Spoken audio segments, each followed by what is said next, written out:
Place maintenant au mag de la rédaction consacrée aujourd'hui à la nouvelle carrière de Silke Pan, à la fois artiste, acrobate et athlète de haut niveau.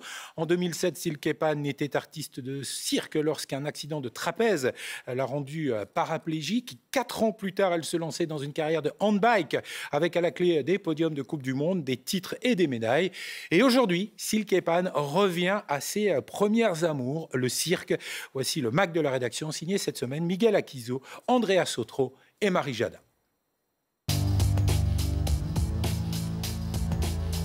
Dans ce que je fais, je reste une athlète de haut niveau.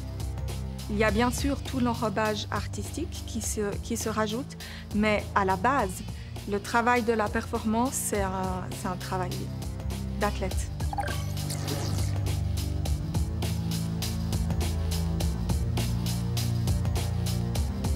Moi, rationnellement, je me disais que c'était impossible. Je ne pouvais jamais refaire ça.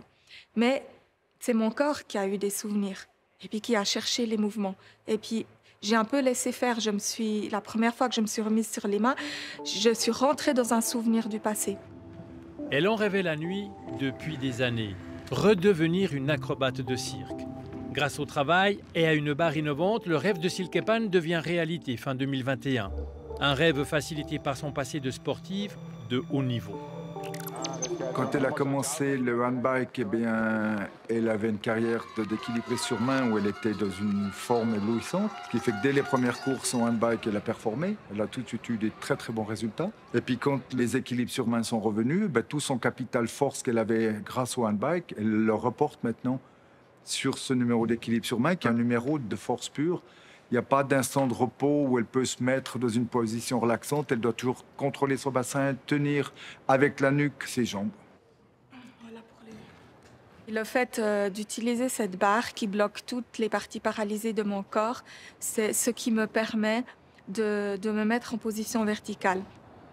J'innove là-dedans, donc je cherche et j'essaye et finalement après, je trouve ma voie en tant qu'explorateur un petit peu. Ça se fait en 2 étapes. Il y a eu l'étape où j'ai redécouvert que j'étais capable de faire ce type d'acrobatie. Et puis après, l'étape quand j'ai été contactée par le Cirque Helvetia qui ont demandé si j'étais d'accord de travailler au Cirque de Noël. Et vu qu'ils me l'ont demandé, je me suis dit, bon, si eux ils croient en moi, ben, je vais y aller aussi.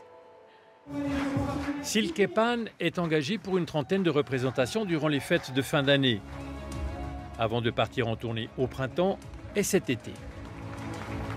Quand j'ai vu sur les réseaux sociaux qu'elle mettait des premières vidéos de ses entraînements, j'ai tout de suite dit ça, il faut que ce soit sur la piste du cirque. C'est unique d'ailleurs. Quand on connaît l'histoire, quand on connaît le parcours, quand on connaît tout ce qu'elle a fait pour en arriver là, mais c'est impressionnant.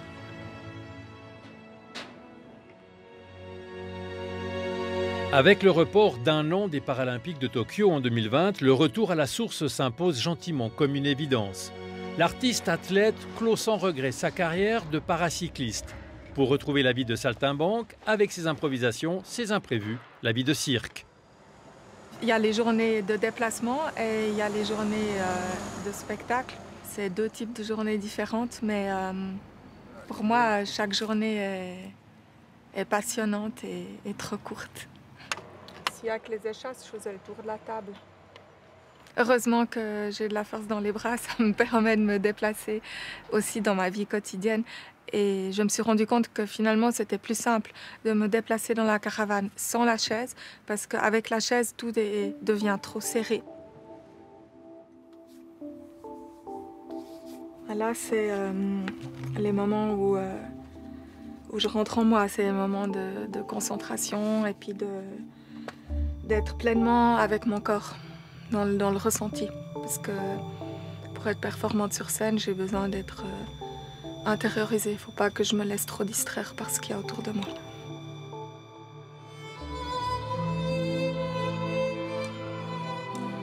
Dans ce numéro autobiographique, Didier et Silke évoquent la chute de 2007. Afficher son handicap, quitte à ce qu'il puisse déranger. Ce début dans mon numéro avec le fauteuil roulant, il faut qu'il soit là. Parce que comment faire un numéro en étant paraplégique sans le montrer? Le fait de pouvoir retourner dans cette vie d'artiste, c'est une libération. Et c'est ça que j'ai envie de montrer et de partager. Et au moment où je suis sur mes mains, eh ben, c'est juste une nouvelle discipline acrobatique. Mais le handicap, il est loin. La chaise, elle reste loin derrière. Quand on fait du spectacle, la médaille, c'est les applaudissements. C'est la réaction du public. Si on sent qu'ils ont aimé, alors c'est qu'on a réussi notre travail.